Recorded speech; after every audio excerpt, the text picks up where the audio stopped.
Welcome to Wisdom from the Aerial View, the podcast for those who wish to learn how to crush their anxiety and find meaning and purpose in their lives.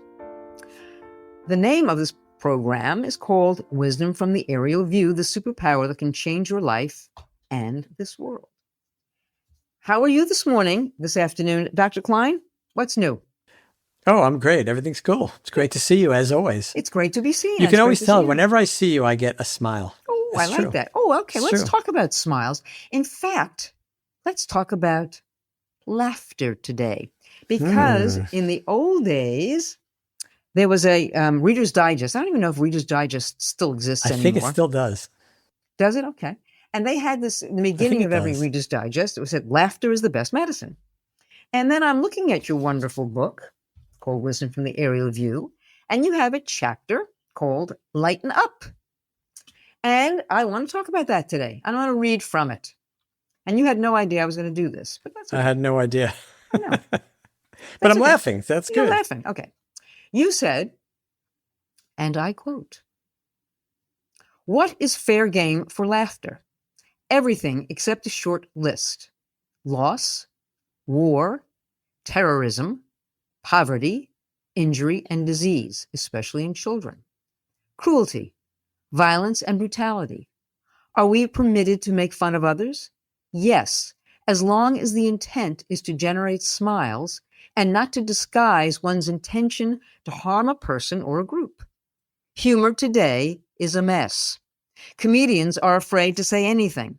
You go on to say, if one is so fragile that a joke can undo them, more is likely in play in that psyche. Let comedians go. Sometimes you have to give a little to get a lot. When we bristle at jokes that poke fun at us, we break a cardinal rule. Don't take yourself too seriously. We have complete control over how we choose to respond to any situation. That superpower is always available." There's so many things to talk about in just that one paragraph alone. So let's start. You talk about let comedians go. Well, recently, we find that's not happening. So let's talk first about humor. You say everything's humorous except those certain things, and you're absolutely right. So why should we laugh at ourselves more? And in so doing, should we laugh at the world? Oh, we should be laughing all the time. You know that you make fun of me when I tell you I laugh before I go into surgery. Yes, I think that's a little bit crazy. Yeah, it's a little crazy. But because I look at the world, obviously, from the aerial view in a different point, and every moment of my story is just another page in my book, and they're all equivalent, they're all equal. And this is true for not just my book, it's true for everybody's book, everybody's story of their life. Every page contributes equally. There's no one moment in your life that at the end of your life is going to jump off, make one page light up and the rest of them not. It seems that there are moments that are more significant, but every page contributes to our story. So that for that reason, we should embrace every page. We've talked about the fact that as you get older, it's not as much fun in a lot of ways. You wake up, this hurts, that hurts, something's happening, whatever. But that's because you're comparing it to the way it was years earlier when you just leapt out of bed and run around, do everything you want. But this page that you're on in your book towards the latter years is no different than in value and importance than a page earlier in your story. So you should embrace them all.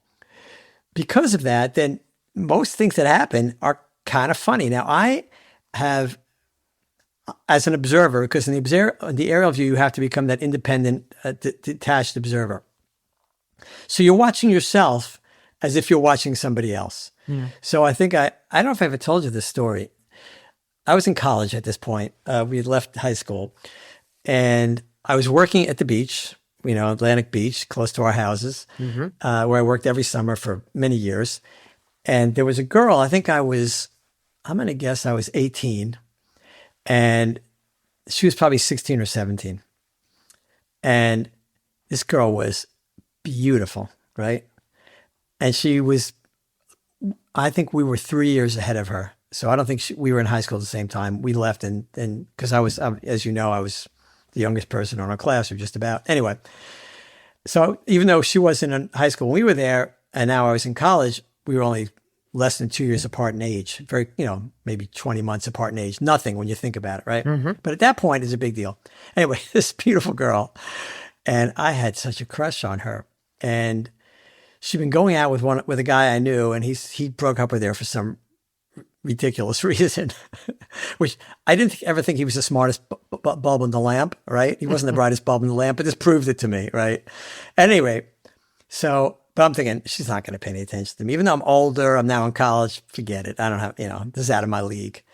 So I get one day I say, okay, what the heck? Let's just go for it. So I call her up and I say, you want to go to the movies Friday night? And remember, this is a long time ago, so it's not like it is today, right? We were closer to the Victorians than we are to what's happening today. So I call her up, on her home line. I think her mother answered the phone or whatever. And I say, would you like to go to the movies Friday night? And she says, oh, I'm sorry, I can't. I'm busy. And my card, of course, sings, because this is exactly what I thought I was going to hear. And then 5 seconds later, suppose she goes, but I'm babysitting. You want to come over to where I'm babysitting? And I went, wow, really? Now, of course, can you imagine now a family who has a young girl babysitting, letting a guy come over to the house while she's babysitting the kids? This shows you how different the world is, right? But that wasn't a big deal then. So I go over there and we have this, sitting around talking, she's watching the kids go to sleep. They were little kids. By the time I got there, I think the kids were asleep. So we were just chatting, maybe we were watching TV. I don't really remember. This went on for a couple hours and it was time for me to go. I didn't stay all that long. And we get to the door and of course, now what do I do, right? It's going pretty well, right? Yeah. I think she's kind of interested, but I'm just really not sure. And I decide, what the heck? So I kiss her. And it was probably, I don't remember so many kisses in my life, but I remember that one. I'm sure right? you do. Yeah. I do. And I walked out of the house. So I'm like, my feet are not hitting the ground, right? I walk out of the house, I'm walk out backwards and I'm, saying goodnight, waving through. I turn around and walk right into a tree. Slam, bang, right into the tree, right? What could be more embarrassing? Okay. Now, of course, I was terribly embarrassed. I think she laughed and I laughed, but I was, oh my God, you're such a moron. You're such an idiot, right? But even at that point, I laughed. And now I think it's just the greatest metaphor for how you should live your life. Everybody walks into trees all the time. I don't care who you are, right? You could have the highest level job. You could be CEO of a corporation. You could be a politician. You could be anything. You are going to walk into a tree pretty regularly, right? Maybe not as much as you get older, but you are going to walk into that tree. What are you going to do about it? Are you going to make 10,000 excuses and blame the tree? We talked about blame recently. Are we going to blame the tree? We're going to blame somebody else for not telling us the tree was there? What are we going to do, right? Well, the best thing you could do is laugh about it. And here's why. And you know this, I don't have to tell you this. I mean, you're one of the funnier people I've ever met in my life. It's it's liberating. Laughter is liberating. It is just freedom at its ultimate level. Everybody feels great when they're laughing. I mean, there's very few emotions that beat that. Maybe not any, actually. And so that's the key thing. You can laugh at everything except that short list that you rattled off in the beginning, right? You don't want to be laughing at those things. They're not funny. Nobody finds them funny. But pretty much everything else is fair game, right? So those metaphorical trees, you should be laughing, right? Because they're just part of your life. And when you do that, you feel great. Number two is it builds up your own, that persona that we talked about, that person of substance. This all adds to it. The ability to laugh at yourself, to not take yourself too seriously. That should be a crime, all right? You should be arrested for taking yourself too seriously. Yeah. But let me go back to something you say in here again. I'm going to take humor and make it kind of heavier, but you say, humor today is a mess. Comedians are afraid to say anything. If one is so fragile that a joke can undo them, more is likely in play in that psyche. So let's talk about that, because we see that happening today. Why are we so thin-skinned that we can't make fun of things ourselves or something else? I mean, remember when we were kids, there was a guy whose name was Don Rickles, and he would make fun of people. He would just say things about people. And I would sit and I would just laugh and howl, and that he could not exist today. His humor would not make it today. So what happened between then and now that we can't seem to poke fun at ourselves? Why is that? Why are we not, the name of his chapter is Lighten Up. Why are we not lightening up? Why is that? Because we're way too fragile. And the reason we're too fragile is we've grown up in a society that has not allowed us to develop self-esteem in the correct manner. We joke around about, we live in a society where every kid gets a trophy, every kid on the soccer team gets a trophy, right? It's a big deal because you cannot give somebody self-esteem. It cannot be wrapped in a bow and left on the doorstep or under the Christmas tree. Self-esteem doesn't work that way. It has to be earned. We know what we've earned. We know when we've been given something that we don't deserve, that we haven't earned. It's the problem in our schools now. We graduate kids who can't read effectively or can't do math. They know it. Everybody knows it. So what are you doing? You're creating a person who says, I'm not worthy. I'm incomplete. I can't handle this world.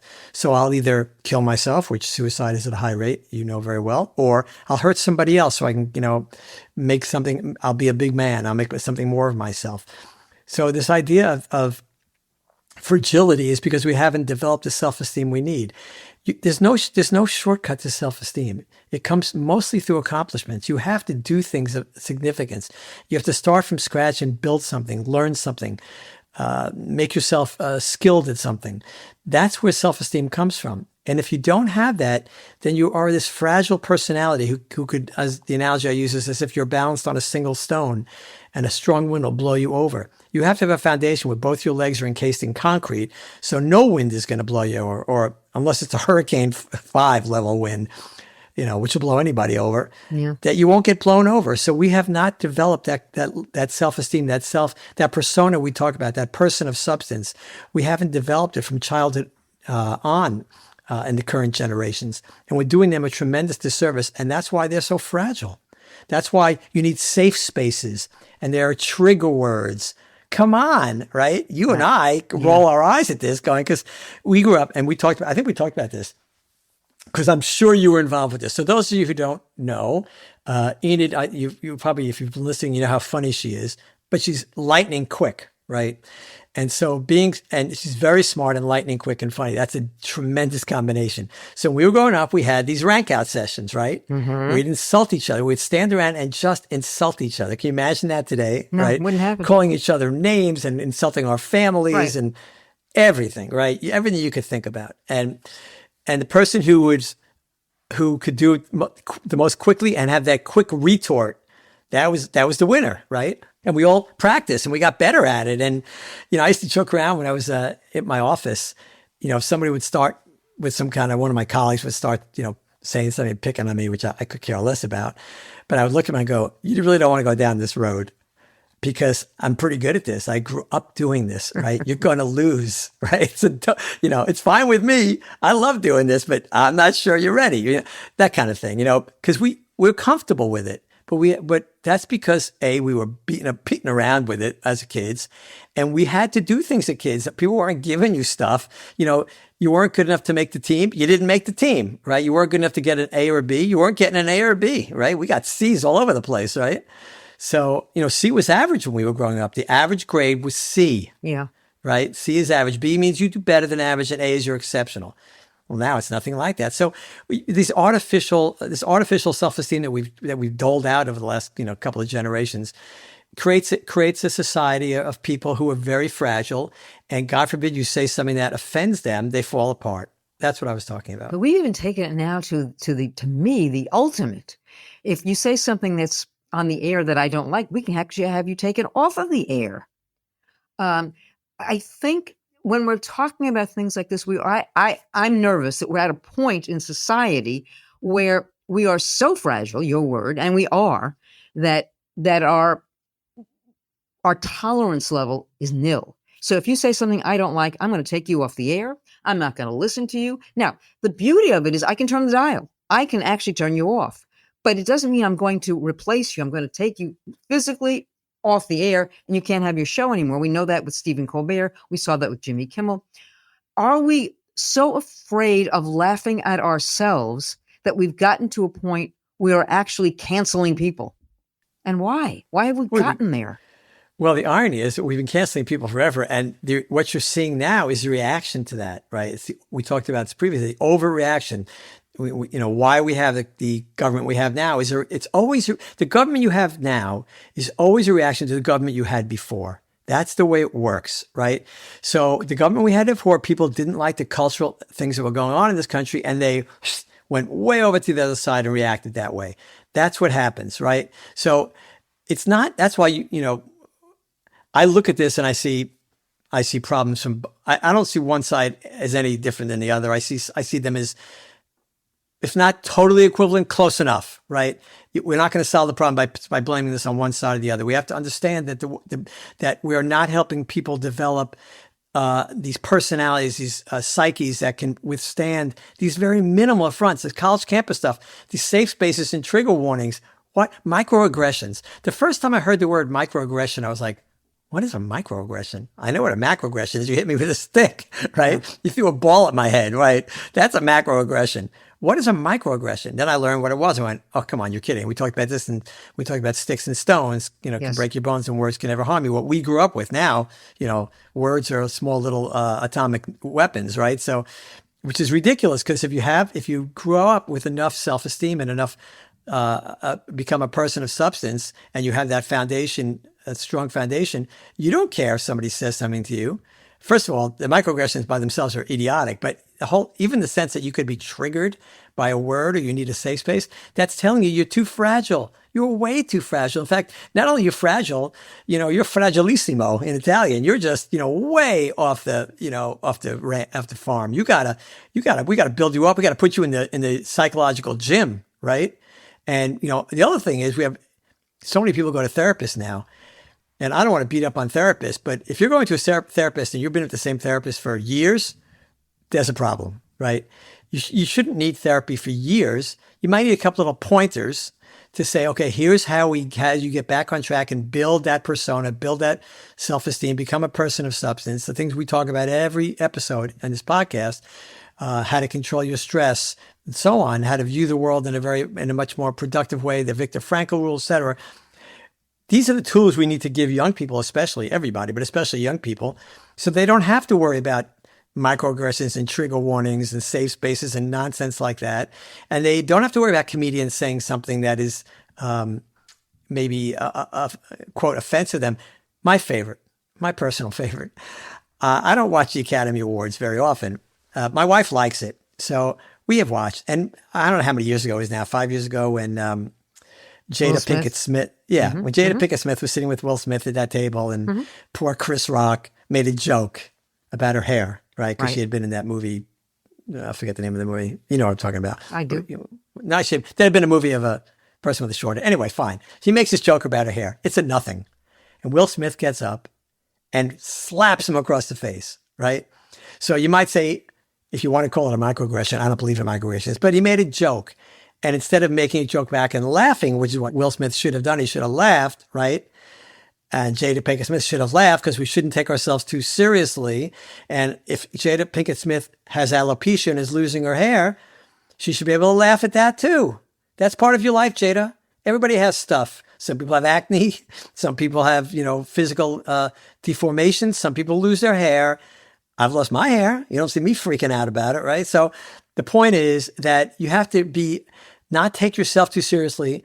And then when you do take yourself too seriously, then you become vulnerable to these little actions and you react way out of proportion. So I saw Will Smith do that. He was the part that struck me. Over the next day or two, there were a lot of people in Hollywood who thought that was perfectly fine. He was standing up for his wife. No, he wasn't standing up for his wife, right? He assaulted somebody for a joke. Oh, you didn't like the joke, right? He didn't call her a horrible thing, right? He didn't use one of the words we hear all the time from dark comics. He made a joke that was actually okay for network TV. It wasn't that big a deal. So, but when you're so fragile, right? Like Jada Pinkett Smith obviously was, and I don't know the woman. I'm sure she's lovely. I wish her only the best. But if she's that fragile, then that's a problem. It's not Chris Rock's problem.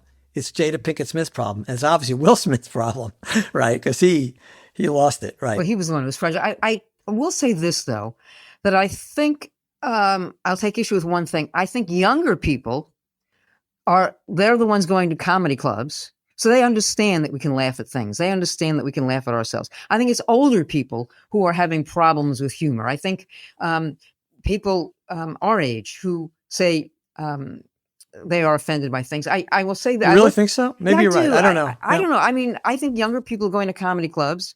Comedians are younger. When we were growing up, they were older. The comedians themselves were older. Nowadays, they're younger, and they're, I think, more able to laugh at themselves.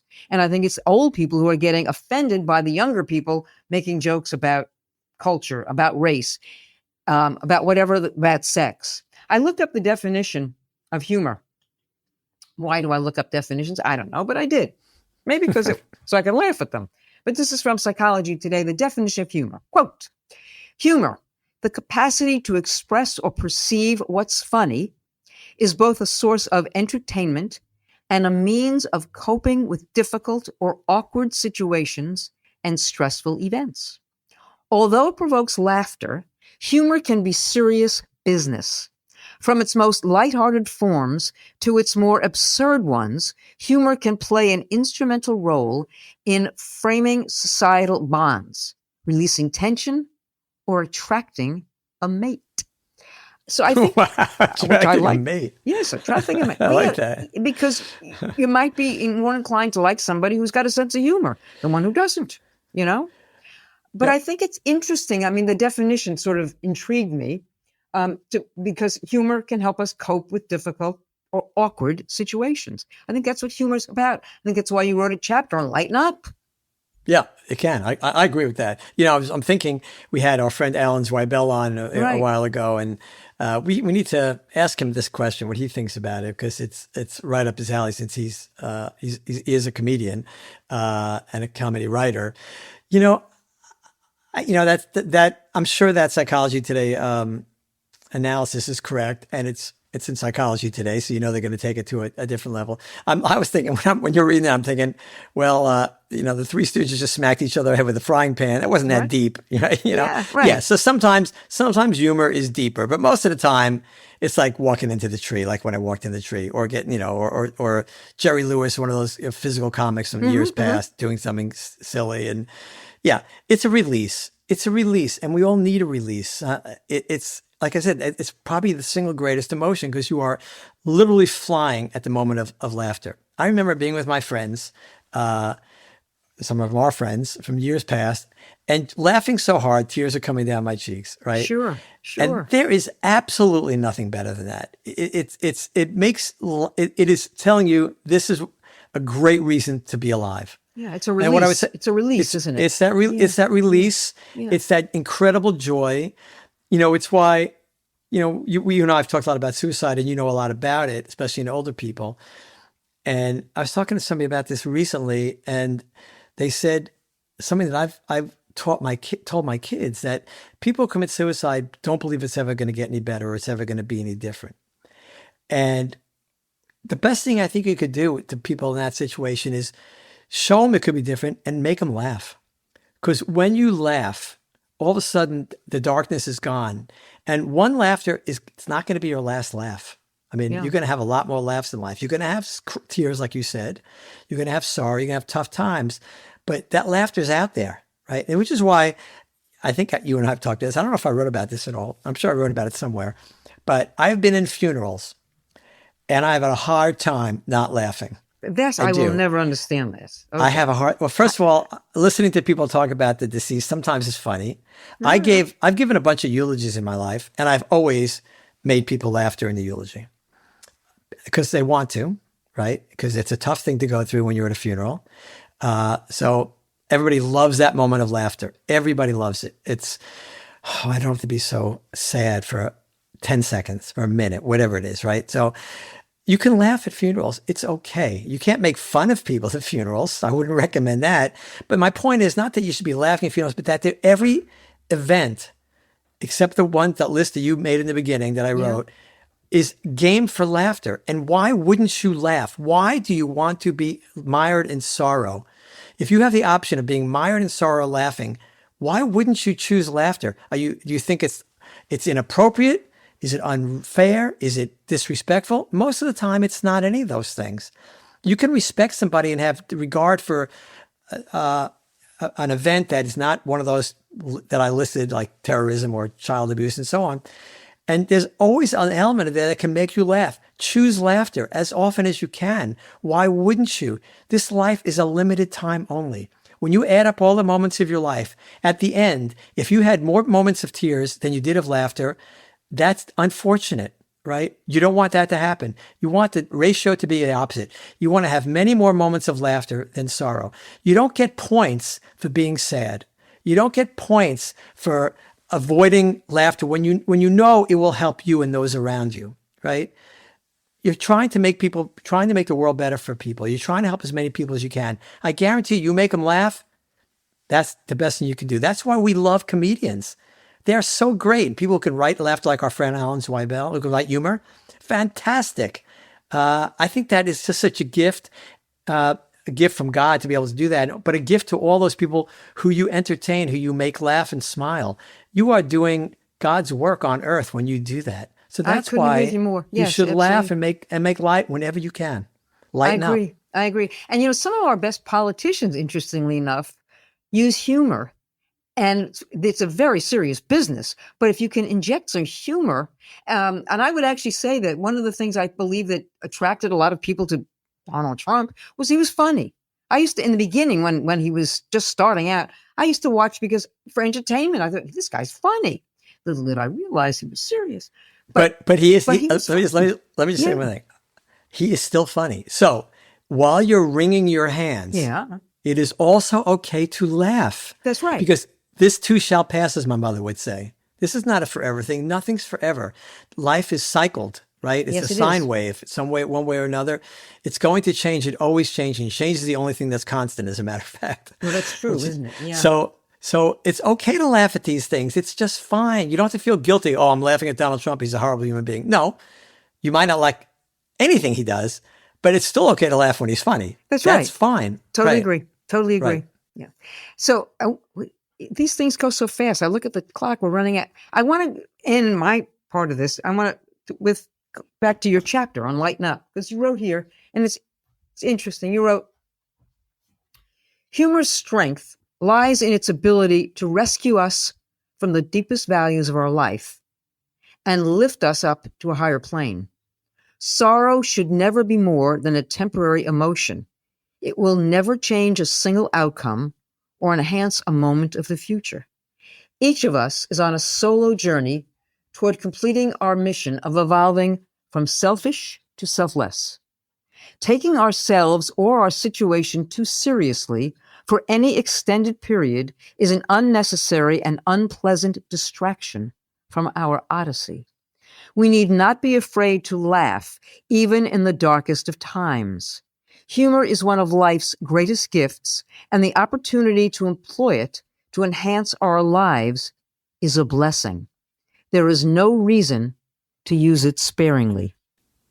Whoever wrote that. Oh. I'm telling you. I'm telling you. No, exactly. Don't use it sparingly. So I'll finish with a little anecdote, right? So this is when humor has gotten me into trouble, among many other things that have gotten me into trouble. But my wife and I very rarely have a significant argument. It's, we've been married 28 years. I think we've had a handful, maybe less, right? Of really serious arguments, and not one for a long time. But occasionally, something will happen, and maybe it's my fault, maybe it's not, it doesn't matter. And something will happen. And my first reaction as she starts to get, and she doesn't very often lose her cool, hardly ever. But when she's upset with me, my initial reaction is to smile and start to laugh. Oh, that's the worst thing. And I can't help it, because I look at this again. I become that independent observer, and I'm looking at this situation. I'm thinking, oh, this is so ridiculous.